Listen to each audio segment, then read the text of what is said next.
Rigo n'est plus en danger. Le sélectionneur n'est plus en danger. Il vous a laissé ça. Rigo n'est plus en danger. Le sélectionneur n'est plus en danger. Il vous a laissé ça. Ça, c'est le dernier de l'homme qu'on appelle Njora. C'est le tout dernier Njora. J'adore cette chanson. Rigo n'est plus en danger. Tu entends ça, non, Rigo Besson? Le sélectionneur n'est plus en danger. Faites entrer, mon petit. Le sélectionneur n'est plus en danger. Il nous a laissé ça. Il vous a laissé ça. Bonjour les enfants, c'est papa. Mon mur est un asile psychiatrique à ciel ouvert et ma salle d'attente est toujours bondée. Bienvenue à la clinique les enfants, Rigo n'est plus en danger.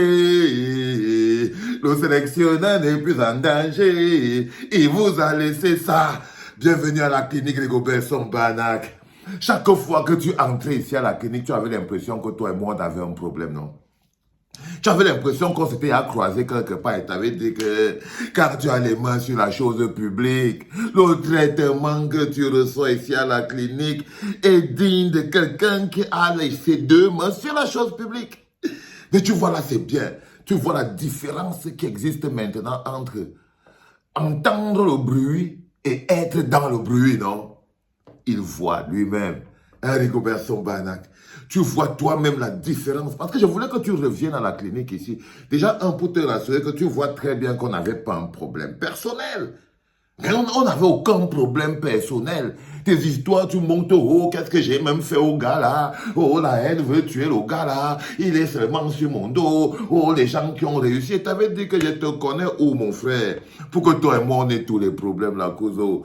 Toi, le capitaine Courage et le Hemley. Et tu avais dit que non, tu vas voir que dès que tes mains vont quitter sur la chose publique, moi, toi aussi, on va repartir à notre ancienne amitié d'avant. Hein?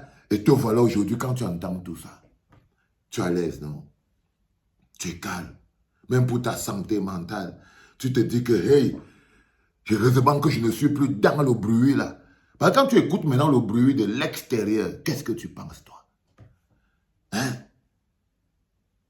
Tu vois, tu n'as plus besoin d'être en danger ou ne pas être en danger. C'est fini tout ça, frère. Maintenant, tu peux aider le Cameroun. C'est maintenant que tu peux donc devenir Rigo Besson Banac, celui qui aide globalement. Tu peux maintenant te servir de ton aura parce que tes intérêts personnels sont déjà au-dessus. Maintenant, tu peux être l'ambassadeur du football camerounais. Tu peux être l'ambassadeur des choses importantes. Tu peux utiliser ton nom à une hauteur plus grande. Tu peux même prendre le temps de partir maintenant, bien fini de faire toutes les histoires de diplômes d'entraîneur, si c'est ça que tu veux être. Et si tu vois même que c'est compliqué, tu mets de côté, tu es quelqu'un qui a eu une carrière magnifique. Excusez-moi, Rigo Besson est tombé. Frère, reste debout, non? Qu'est-ce que tu as tombé par terre comme ça, comme un vieux sac? Mets-toi debout. Oui. Maintenant, moi, j'espère qu'elle veut te voir maintenant dans les plateaux de Canal+, dans les plateaux où les grands comme toi, qui ont eu la carrière comme toi, parlent les affaires du football. C'est là-bas ta place. C'est là-bas ta place. Tu pars là-bas, tu vis ta grandeur au-dessus. Hein? Et quand on a besoin des gens pour faire les soirées de gala, les machins, trucs, tu viens. Tu es beau parce que tu es maître beau. C'est là ta place. Ta place est avec moi le 14 septembre au Cabaret Sauvage de Paris. C'est là-bas ta place, Rigo Besson Banac. Moi ton pote,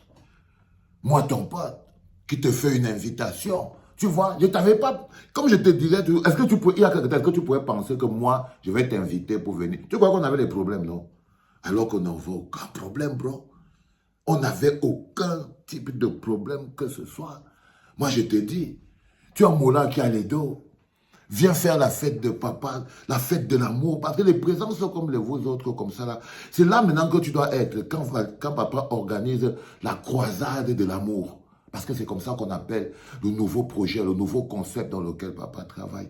Aujourd'hui, il a décidé d'utiliser cet amour comme carburant parce que ça l'a envahi lui-même.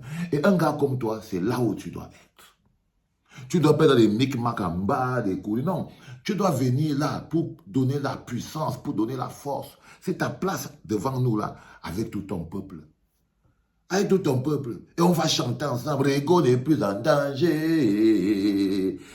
Le sélectionneur n'est plus en danger. Il vous a laissé ça. Il faut prendre un billet, frérot. Prends un billet. Tu nous rejoins le 14 septembre au Cabaret Sauvage de Paris. Parce que si je te dis de venir le 6 juin le 6 juillet à la Madeleine, tu vas me dire que le temps est un peu court. Pourtant, en ce moment précis, tu as tout le temps maintenant pour être plus utile au Cameroun, mais surtout pour ta propre santé. Pour ta propre santé, Rigobert Sambana, tu sens que ton cœur même pompe le sang au rythme cardiaque normal. Les gens ont utilisé ton nom pour mener des bagarres inutiles. Tu ne les vois plus. Même venir mettre les likes sur tes posts, ils ne sont plus là. Parce que ton nom ne sert plus. Tu dors mieux, non? Quand tu marches, tes pieds ne cognent pas le sol. Parce que ton nom n'est plus utilisé pour mener les bagarres qui ne te concernent pas. Oui, frérot. Ton nom n'est plus utilisé. Ce n'est plus l'instrument. Tu vois que tous les gens qui étaient les pros, tu vois qu'ils n'étaient même pas pros. Ils s'en foutaient de ton cas. Ils n'avaient rien à foutre de toi, Rigobert Sambana. Tu n'étais qu'un faire-valoir dans cette logique-là. Surtout pour les suiveurs. Hein. Eux, tu n'étais qu'un faire-valoir. S'ils peuvent utiliser ton nom pour venir combattre Valsero avec, c'est tout ce qu'ils faisaient. Donc, ils te font croire que toi et moi, on a les problèmes. Alors que non. Alors que non.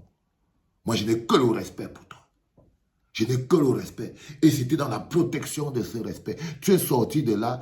Tu ne pars pas en prison, on ne te doit pas l'argent, tu ne dois pas l'argent, tu n'as pas les dettes, tu sors propre, hein, tu enlèves tes mains, Rigo n'est plus en danger, et tu poses de l'autre côté, hein, tu as l'impression que tu respires mieux.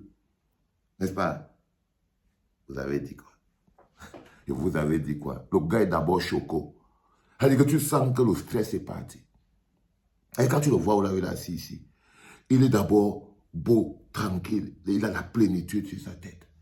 Il ne se sent plus obligé de quelque chose. Il ne sent plus la pression des gens qu'on utilise le nom de quelqu'un, on le piétine, on prend son nom, on va aller mener des bagarres compliquées avec sous prétexte qu'on défend quoi que ce soit, patati. Tout ça, ça attaque l'âme.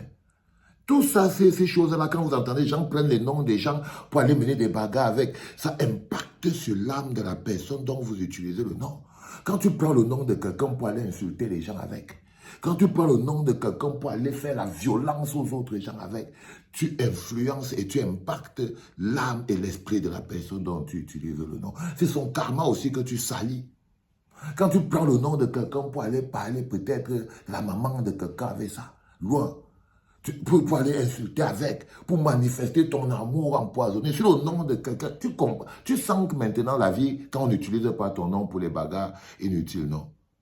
Oui, je t'avais dit que ces gens-là n'aiment qu'une seule personne. Toi, tu es un faire-valoir. Et aujourd'hui, je suis fier parce que, quelle que soit la raison pour laquelle le gars est beau maintenant, il est calme, il est important. On doit maintenant l'utiliser à la hauteur de sa légende pour qu'il joue pleinement son rôle, pas celui d'un petit toutou. Qu'il joue pleinement son rôle en étant l'homme qu'il est, un jokaman. Un jokaman, non, tu es dans les soirées, tu rigoles bien parce que tu as travaillé toute ta vie et tu as même traversé une étape difficile, tu mérites de t'amuser. Tu mérites de t'amuser, Rigo. Te détendre, vivre, venir au concert de papa et tout ça. T'as compris, non, frère? Oui. Il faut choquer aussi le gars de Njora, là. Ne fais pas comme si tu n'as pas entendu la chanson, là. Hein? Il faut choquer Njora. Rigo n'est plus en danger. Le sélectionneur n'est plus... Va comme ça, fils. Et va comme ça. Va chez toi, frérot. Tu veux qu'il fasse quoi? Les enfants, c'est ma fierté aujourd'hui de voir, par exemple, un mec comme Rigobert, on peut régler des choses comme ça. Je dis que tu vois, frère, tout comme pour tout le monde, dès que tu enlèves tes mains sur la chose publique, tu comprends très bien qu'on n'avait jamais de problème. C'était papa.